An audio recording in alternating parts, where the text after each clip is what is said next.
Good afternoon, everybody. Welcome to the regular council meeting, City of Gulf Shores, January the 12th. I'll call the meeting to order and ask Pastor Larry Wood from St. Andrew by the Sea to lead us with the invocation. Welcome, sir. Thank you very much, Mayor Kraft, Toby, and members of the council. May we all bow together in prayer. We thank you, God, for this new year, for its freshness and the opportunity to set about good new work together. This community is greatly blessed, not only with natural resources, but also with deeply human resources, with the wisdom that's represented here tonight all throughout the room, from leadership, from citizenry, and we're calling upon your leadership and your wisdom particularly. We ask for you to provide freshness of vision, to help us to see new things in this new year, and to care well for this community. And we pray this as your people. Amen. Amen. Amen. Join us on the pledge. I pledge allegiance to the flag of the United States of America and to the republic for which it stands, one nation, under God, indivisible, with liberty and justice for all. Hope you call roll, please. Yes, sir. Mr. Garris? Here. Ms. Guthrie? Here. Mr. Harris? Here. Dr. Dyken? Here. Mr. Jones? Here. Mayor Kraft? Here. First item on the agenda this evening is the approval of minutes. We have 3 sets to consider tonight. The first of which was the special meeting on December the 8th. Motion to approve December 8, 2025 special meeting. Second. Have a motion and a second to approve these minutes as presented. Any discussion? All in favor say aye. Aye. Any opposed? Those minutes are approved. The next set was the same evening of December the 8th, was a combined council work session and regular council meeting. Motion to approve December 8, 2025 combined work session and regular council meeting. Second. Have a motion and a second to approve these minutes additionally as presented. Any discussion or comment? All in favor say aye. Aye. Any opposed? Those minutes are approved. The next set is the January 5th council work session meeting that precedes this agenda for tonight. Move for the approval of the minutes of the January 5th council work session meeting. Second. Have a motion and a second to approve these minutes. Any discussion? All in favor say aye. Aye. Any opposed? Those minutes are approved. Next item is the approval of expense vouchers in the amount of $15,536,683 and no cents. Hannah? Yes, sir. Of that total, $3.8 million was for biannual debt service on 3 different debt issuances. Capital projects totaled just over $10.2 million. The largest projects of that total were $5.7 million spent on the high school construction, $1.4 million spent on the Justice Center renovation, and $2.67 spent on the pedestrian bridge. Some unusually large operational expenses totaled approximately $350,000, of which $163,000 was for the city's Air Medcare insurance policy, as well as some IT hardware and software expenses. When you back out those large ticket items, the tri-weekly operations, I don't know if that's a word, totaled just over $1.1 million. I think it was $1,113 to be exact. Again, that did cover 3 weeks, and the cycles around the end of the year are typically larger because we do request from staff to please get all of your expenses in to be charged the correct budget year. So it's a reason for a little bit higher than usual. Thank you, Hannah. Council, any questions for Hannah? Move for approval of expense vouchers as stated. Second. Have a motion and a second to approve these expense vouchers as presented. Any discussion? All in favor say aye. Aye. Any opposed? Those expense vouchers are approved. Thank you, Anna. Next, we have 3 public hearing, on the first of which is Resolution 7069. Andy.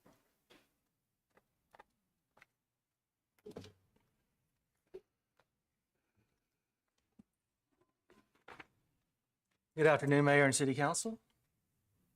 This item is a wetland waiver request for Edwin Oaks subdivision. The applicant seeks a wetland waiver in order to plat just under 700 square feet of wetlands on new single-family lots.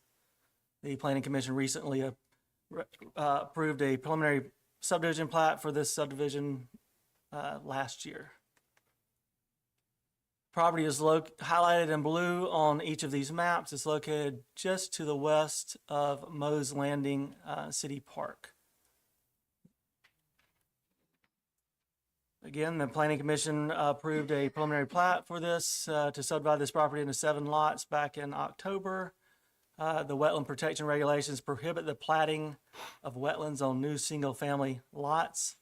It is worth noting the City Council in the past has approved other similar wetland waivers along the north and south sides of the Little Lagoon. So the specifics of this proposal is the wetlands are classified as fringing marsh wetlands. They're all located right along the shoreline of the Little Lagoon. The total area of wetlands is 679 square feet. I think at the largest, they're about 10 feet wide and probably just under 150 feet in length. Again, they run just along the shoreline. They are proposed to be buffered by the required 30 feet of natural vegetation, and the wetlands are proposed to be placed in a conservation easement. This will protect the wetlands from any future development, will not allow the bulkheading of these lots where there are wetlands present. The only thing that would be allowed is a pier going out into the lagoon for each individual lot if approved by ADEM and the Corps. So the dark green shows the wetlands, the lighter green area is the wetland buffer. Again, the wetlands will be buffered by the 30 feet of natural vegetation. Because they're preserving the wetlands, there are no federal and state permits required. In the past, the City Council has required signage to be placed at the wetland buffer to notify future owners of the protected nature of the wetlands. We recommend that, as well as recommend that the wetlands are referenced on each of the individual deeds when these lots are sold. These conditions will allow the subdivision of the property in a similar nature as the surrounding single-family lots. And staff recommends approval of the wetland waiver with 4 conditions. Condition number 1, allow the platting of wetlands on individual lots. Condition 2, require the wetlands to be placed within a recorded conservation easement and reference that conservation easement on the individual deeds of each lot. Condition 3, provide signage notifying the protected nature of the wetlands at the wetland buffer on each lot. And then condition 4, the subdivision plat shall reference section 7-581 monitoring and enforcement requirements of the wetland protection regulations. And I'll be happy to answer any questions. Thank you, Andy. Council, any questions for Andy on this resolution? And when they get approved for these piers, I'm assuming they will, when they put the piers out, they will be required to restore the wetlands that they go over, restore them with the grass and stuff. If they were to cause any If it's issues to damaged, the, yes, or that, yes. it's that's no accurate. bulkheading, correct? No bulkheading, that is correct. So that shoreline stays as is. Yes, sir. Thank you. Andy, is there just one property that's of that development that's not included in the conservation easement? Let me go back to my map there. It doesn't go the full length. So lot 1 does not have any wetlands on it. So So would that property, actually, technically, lot 2 does not either, but a portion of the wetland buffer is on lot 2. so would either of those properties be allowed to have a bulkhead? If lot 1, if bulkhead would be allowed if ADEM and the Corps approved it, yes, but not where there are wetlands present.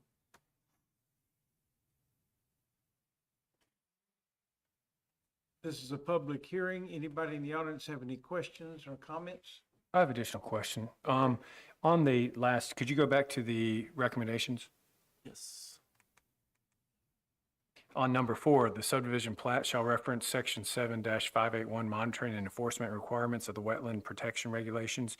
Could you describe that a little bit and also describe the signage that's being required, obviously, if a owner buys this lot and it's already platted, they may hold on to that lot for 5, 10, 15, 20 years. So is that a signage requirement in perpetuity? So I just want to make sure, how are these wetlands protected? I Sure. understand. So in the past, we've required applicants to post, I don't know, 1 by 2 square foot signs approximately every 25 to 50 feet along the wetlands that state. I can't remember exactly what they state, but it basically says either protected wetlands, no filling, no disturbing of the wetlands is allowed. Actually, that goes at the wetland buffer. And then the maintenance, I've got my ordinance over there. I could tell you exactly what it says, but I don't know off the top of my head. You want me to get it real quick? No, I was just curious, like what kind of process, generally speaking, It probably says something like, you can't get into these wetlands, and there's some enforcement procedures that the city has if someone does damage the wetlands that are required to be protected. We can probably make them restore them back to their, would the city be the agent enforcing? we potentially would. I remember, so for example, someone went in and either destroyed some wetlands in the past, very similar to this, where they were required to be protected. I notified ADEM and the Corps, and they actually did most of the enforcement. Okay. But we could have potentially done the enforcement, but in that instance, ADEM and the Corps made them replant and refurbish the wetlands that were destroyed, so we didn't have to. Okay, great. Scott just gave me the wording, if I can, well, I've got my glasses here or something.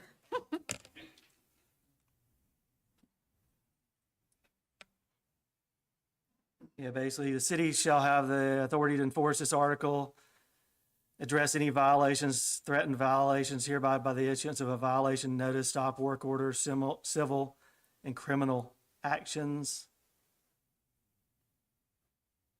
cease and desist order. So basically, we could take someone, probably issue citations, take them to court, and then have the court require them to restore wetlands. Or involve ADEM as well? Yeah. Okay. But we also would contact ADEM and the Corps, and Okay, they sometimes have some additional powers that, okay, great, thank you. I'm also assuming that this is recorded in the deed plus the sale of the property too, that there's a wetland buffer there that has to be maintained and stuff. so it'd be on the deed, on the plat, and then the conservation easement would be recorded. So those are the three things that, But when somebody buys. and there would be a sign on the property. Right, but So- when somebody's sitting down buying this piece of property with the agent, is that in the contract, this portion of it? I don't know that it's in the contract. It would be on a deed. So, I mean, if they read their deed, it would be in the deed. Just as long as there's something that stipulates when the Right. buyer knows that there's an easement there, will help him realize he can't do certain things. Yes, sir. What we try to do is those three things to make, because obviously all these properties are probably gonna be sold to someone else. We tried to make sure that the future owners know that these are protected wetlands and will not damage them. That was my question, just as long as they can, it's there somewhere where they can know it. Yes, sir. Hopefully it's 3 different places, one being a sign on the property so that and that sign will have to be installed prior to final plat approval. So it's kind of on the city. We do go out and check at final plat to make sure these signs are installed, but 10, 15 years from now, yeah, I do go by, actually, I go by another property that I'm aware of that has signs up from about 5 years ago. Some of those signs that are in the front of the property are still in place, so that's a good thing. In the conservation easement for trees, are those just all conserved trees, protected trees? It would be protected, as far as, so the wetland protection regulations state that the buffer has to remain in its natural state. And then, of course, you got another layer of tree protection regulations, but in that buffer, everything has to be protected in its natural state, which would include wetlands. I can't remember if there's any trees. There are a lot of trees on this property. I just don't know if they're that far down by the water. I know there are a lot of oak The trees. picture had one pretty close. Yeah. Northern section of the property. I just don't know if there are trees that far south.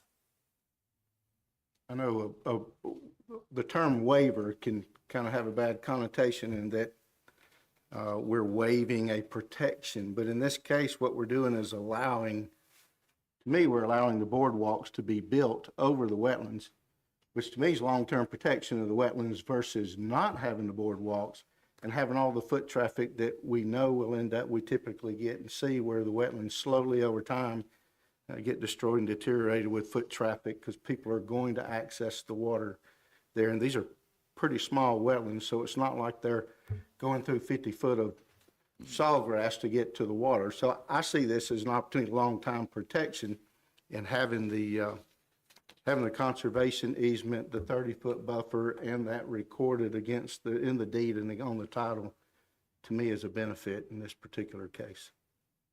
I think it's worth noting also, in this instance, the city's regulations are more stringent than the federal and state regulations, trying to protect wetlands to the greatest extent possible. Any other questions, anybody? Motion to adopt resolution 7069. Second. We have a motion and a second to adopt this resolution as presented. Any discussion? All in favor say aye. Aye. Any opposed? 7069, it is approved and adopted. Next, we have a similar discussion on ordinance 2190. Scott, lead us through this one. Yes, sir. This is a proposed zoning text amendment that will modify the use table for the BN Neighborhood Business District. It was originally presented at your December 1st meeting. So I may be a little bit abbreviated, and there's been no changes since then. So your BN district is your neighborhood business district that allows for, well, in the definition, it says it provides a transitional buffer between commercial and residential neighborhoods. It's also a useful zone just for more neighborhood scale uses near residential uses. It doesn't always have to be a transition.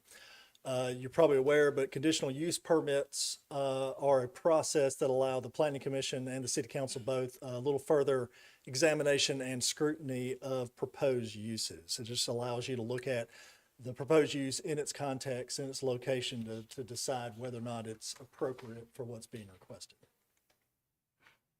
So again, right now, multifamily uses and townhome uses are by right in the BN neighborhood, neighborhood commercial district. The proposal is to change that to a CUP use. So again, if someone has a BN, there's a multitude of uses in BN that again are a little more neighborhood scaled. So for instance, you can do an office up to 5,000 square feet by right in neighborhood business. If you want to go bigger than that, you have to get a CUP. So when this was presented to Planning Commission, we were originally talking about, I believe, multifamily, and in the Planning Commission decided to include townhouse uses as a CUP use in BN. This is an excerpt from the zoning ordinance of the BN permitted uses table. This is what it looks like today. So you can see right there, multifamily and townhomes are both Rs, which is a by right use. And the proposal is to change it to a CUP, conditional use permit. This was presented to the Planning Commission at their November 18th meeting. They voted to recommend, and staff also recommends. I'm happy to answer any questions. Thank you, Scott. Council, any questions or comments? Anybody, this public hearing, again, anybody in the audience with any questions, comments, or thing you want to say? Move that we suspend rules of procedure that we may consider the ordinance. Second. We have a motion to suspend the rules. Toby? Mr. Garris. Aye. Ms. Guthrie. Aye. Mr. Harris. Aye. Dr. Dyken. Aye. Mr. Jones. Aye. Mayor Kraft. Aye. The rules are suspended. We're free to consider ordinance 2190. Move for the adoption of ordinance 2190 and waive its reading. Second. We have a motion and a second to approve this, or vote on this ordinance, approve this ordinance. Toby? Yes, sir. Mr. Garris. Aye. Ms. Guthrie. Aye. Mr. Harris. Aye. Dr. Dyken. Aye. Mr. Jones. Aye. Mayor Kraft. Aye. Ordinance 2190 is approved and adopted. Scott, you're up again. Yes, sir. This next one is very similar to the one you just heard. It is it's a zoning text amendment proposing a change to the BG use table, and it was presented at your December 1st meeting. So BG is your general business district. It's provides a wide variety of commercial uses. So for instance, you can do an office larger than 5,000 square feet in BG by right, unlike BN. You can do contractor's office, you can do like pawn shops. Those are all allowed in BG, but not BN. So again, it's just a more intense allowable BG uses. I won't repeat again what a CUP is. So right now, townhouses are allowed by right in that BG district. I didn't really say this in the last one, but what we see sometimes is a request for BG or BN, and there's concern because of the location about a by right use of townhomes or multifamily or something. So that's why we started looking at it, and the Planning Commission decided to recommend the change. This again is an excerpt from the zoning ordinance of the BG permitted uses. You can see townhouses are the R that by right use today, and the proposal is to change that to a CUP, conditional use permit for BG, or for townhouses in BG. Like the last one, this was presented at the November 18th Planning Commission meeting where they voted to recommend, and staff also recommends. I'm happy to answer any questions. Thank you, Scott. Council, any questions on ordinance 2191? By the audience with any questions or comments? Move that we suspend rules of procedure that we may consider the ordinance. Second. Have a motion and a second to suspend the rules. Toby? Mr. Garris. Aye. Ms. Guthrie. Aye. Mr. Harris. Aye. Dr. Dyken. Aye. Mr. Jones. Aye. Mayor Kraft. Aye. Ordinance 2192 is open for consideration. Move for the adoption of ordinance 2191 and waive its reading. Second. I have a motion and a second to approve this ordinance as presented. Toby? Yes, sir. Mr. Garris. Aye. Ms. Guthrie. Aye. Mr. Harris. Aye. Dr. Dyken. Aye. Mr. Jones. Aye. Mayor Kraft. Aye. Ordinance 2191 is approved and adopted. Thank you. Scott? Clint? Resolution 7090. It's 7070. Yes, this is the Laguna Cove Restoration Project, awarding the contract to Asphalt Services in an amount not to exceed $2,670,000. And there are no changes from last week, and this is fully grant reimbursable. And I'll be glad to answer any questions. Thank you, Clint. Council, any questions on 7070? Motion to adopt resolution 7070. Second. We've got a motion and a second to adopt resolution 7070. Any discussion? All in favor, say aye. Aye. Any opposed? 7070 is approved and adopted. Thank you, Clint. John? Thank you, Mayor. Another ordinance? Thank you, Mayor. This ordinance makes one change to the Airport Authority composition. Several years ago, the council appointed 2 ex officio members. This will make those members actually board directors on the board. That's ordinance 2192. Move that we suspend rules of procedure that we may consider the ordinance. Second. We have a motion and a second to suspend the rules. Toby? Yes, sir. Mr. Harris. Aye. Mr. Garris. Ms. Guthrie. Aye. Mr. Harris. Aye. Dr. Dyken. Aye. Mr. Jones. Aye. Mayor Kraft. Aye. Ordinance 2192 is now open for consideration. Move for the adoption of ordinance 2192 and waive its reading. Second. We have a motion and a second to adopt this ordinance as presented. Toby? Mr. Garris. Aye. Ms. Guthrie. Aye. Mr. Harris. Aye. Dr. Dyken. Aye. Mr. Jones. Aye. Mayor Kraft. Aye. Ordinance 2192 is approved and adopted. Next, Anna?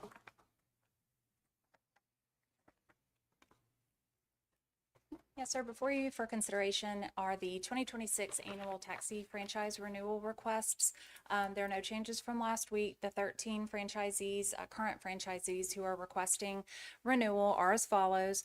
A1 Miss Mary Taxi Service, Bama Beach Shuttle, Beach Buggy Taxi, Beach Express Taxi, Blue Dolphin Taxi, Gulf Coast, Coast Cab, Coastal Express Shuttle, Cross Cabs, Gulf Logistics, Jersey Taxi, Perdido Key Party Bus, Robbins Rides, and the Surfside Shuttle.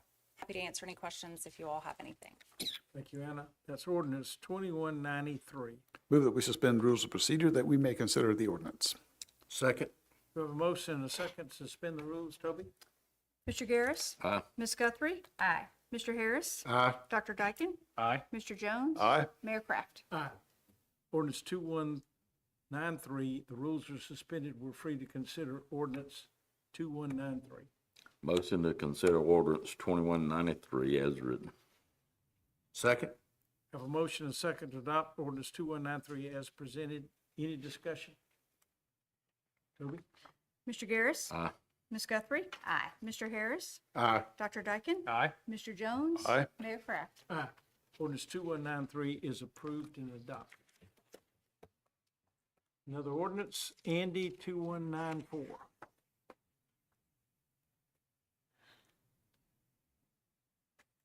Yes, sir. This is an annexation request that was heard at last week's committee of the whole meeting. The applicant seeks to annex property at 6951 Grun Lane. And, can't get my little slide to come up, but anyways, there are no changes. It's a, property is developed with a manufactured house. If annexed, it will come in as R14 Single Family Residential zoning district. And staff recommends approval of the annexation request. I'll just show you a couple location maps. So Grun Lane is north of County Road 8 West. The property is highlighted in red. It does comply with all annexation criteria. And there's the manufactured house that is located on the property. Any questions? Thank you, Andy. That's ordinance 2194. Move that we suspend rules of procedure that we may consider the ordinance. Second. Have a motion and a second to suspend the rules. Toby? Mr. Garris. Aye. Ms. Guthrie. Aye. Mr. Harris. Aye. Dr. Dyken. Aye. Mr. Jones. Aye. Mayor Kraft. Aye. The rules are suspended. We're free now to take action on ordinance 2194. Move for the adoption of ordinance 2194 as presented. Second. Have a motion and a second to adopt this ordinance as presented. Toby? Mr. Garris. Aye. Ms. Guthrie. Aye. Mr. Harris. Aye. Dr. Dyken. Aye. Mr. Jones. Aye. Mayor Kraft. Aye. Ordinance 2194 is approved and adopted. One more, Toby. I know you're getting good at this. So the next thing, we have ordinance 2195. Jenny? Yes, this is no changes from last week. This is to allow golf carts in the Cotton Bay subdivision. So that includes Cotton Bay Boulevard, Savannah Lane, Plantation Lane, Cotton Bay Lane, Cotton Bay Drive West and East, and Cotton Bay Court. Thank you, Jenny. That's ordinance 2195. Move that we suspend rules of procedure that we may consider the ordinance. Second. Motion and a second to suspend the rules. Toby? Mr. Garris. Aye. Ms. Guthrie. Aye. Mr. Harris. Aye. Dr. Dyken. Aye. Mr. Jones. Aye. Mayor Kraft. Aye. As rules are suspended, we're free to take action on ordinance 2195. Move for the adoption of ordinance 2195 and waive its reading. Second. Have a motion and a second to approve this ordinance and adopt it. Ordinance 2195. Toby? Mr. Garris. Aye. Ms. Guthrie. Aye. Mr. Harris. Aye. Dr. Dyken. Aye. Mr. Jones. Aye. Mayor Kraft. Aye. Ordinance 2195 is approved and adopted. And thank you, Toby, and thank you, everybody, for the presentation. So that ends all of our business for the evening. Are there any committee reports? Yes, Mr. Mayor. I had one regarding the e-cycle and shred event last Saturday. The weather cooperated. It was a great event, flawless actually. We had a dozen students from Gulf Shores High School, a dozen students from Orange Beach High School, and 3 from South Baldwin Christian Academy that provided the grunt work to help us unload and shred and get everybody in and out in a hurry. I think probably we had between 230 and 240 participants, and I'll have reports on the tonnage later on. Again, we're really proud to host this event. I want to thank the City of Gulf Shores and Orange Beach for funding this, and also the sponsors that participated, but especially the students that participated in this that recognize the importance of community service and protecting our environment. So again, a very successful event that couldn't be done without the help of the schools and the cities of Gulf Shores and Orange Beach. Thank you. Thank you, Steve. Really appreciate you sponsoring this and y'all working with it every year to give us a great way to get rid of stuff that it's hard to dispose of, so. With that being said, staff, are there any staff reports from our staff? Dr. Aiken, Mr. Corcoran, what's on your mind this evening? You explain it now. All right, little Dumb and Dumber here. We're gonna two tag you today here. Want to remind everybody. Dumb or I'm dumb. Yeah, well, speak for yourself there. He's a doctor, so he's got to be a little smarter.